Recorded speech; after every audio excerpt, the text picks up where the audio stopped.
भले ही नाथ कही कृपा निकेता, उतरे तह मुनि वृंद समेता। विश्वामित्र महामुनि आए, समाचार मिथिलापति पाए। कृपा के धाम श्री रामचंद्र जी बहुत अच्छा स्वामिन कहकर वहीं मुनियों के समूह के साथ उतर गए। मिथिलापति जनक जी ने जब यह समाचार पाया कि महामुनि विश्वामित्र जी आए हैं, संग सचिव सुचि भूरि भट, भूसूर बर गुर ज्ञाति। चले मिलन मुनि नायक ही, मुदित राउ एहि भांति। तब उन्होंने पवित्र हृदय के ईमानदार स्वामी भक्त, मंत्री, बहुत से योद्धा और श्रेष्ठ ब्राह्मण गुरु शतनानंद जी और अपनी जाति के श्रेष्ठ लोगों के साथ लिया और इस प्रकार प्रसन्नता के साथ राजा मुनियों के स्वामी विश्वामित्र जी से मिलने चले। कीनह प्रणाम चरण धरि माथा, दिने असीस मुदित मुनि नाथा। विप्र वृंद सब सादर वंदे, जानि भाग्य बड़ राउ आनंदे। राजा ने मुनि के चरणों पर मस्तक रखकर प्रणाम किया।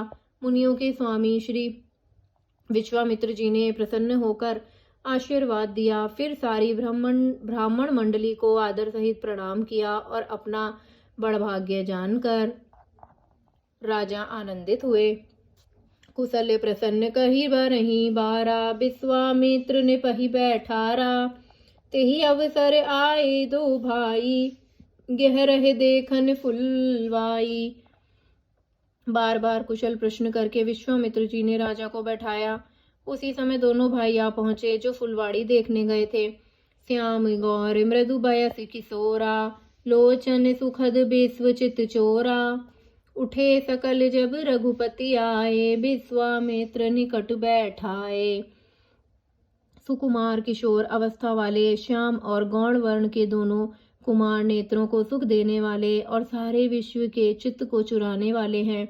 जब रघुनाथ जी आए तब सभी उनके रूप और तेज से प्रभावित होकर उठकर खड़े हो गए। विश्वामित्र जी ने उनको अपने पास बैठा लिया। भय सब सुखी देखई दो भ्राता, बारी बिलोचन पुलकित गाता। मूरति मधुर मनोहर देखी, भयउ विदेहि विदोहु विशेषी। दोनों भाइयों को देखकर सभी सुखी हुए।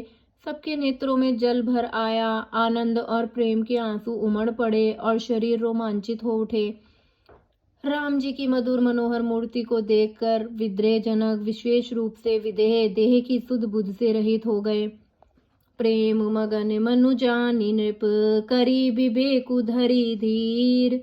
बोले मुनि पद नाई सिरु, गद गद गिरा गभीर। मन को प्रेम में मग्न जान राजा जनक ने विवेक का आश्चर्य लेकर धीरज धारण किया और मुनि के चरण कमलों में सिर निवाकर गद्य प्रेम भरी वाणी से कहा, कहौ नाथ सुंदर दौ बालक, मुनि कुल तिलक कि नृपकुल पालक। ब्रह्म जो निगम नेति कही गावा, अभय बेश धरि की सोई आवा। हे नाथ, कहिए ये दोनों सुंदर बालक मुनि कुल के आभूषण हैं या किसी राजवंश के पालक, अथवा जिनका वेदों ने नेति कहकर गान किया, कि कहीं वह ब्रह्म तो युगल स्वरूप धर का नहीं आया है। जय जय सीताराम।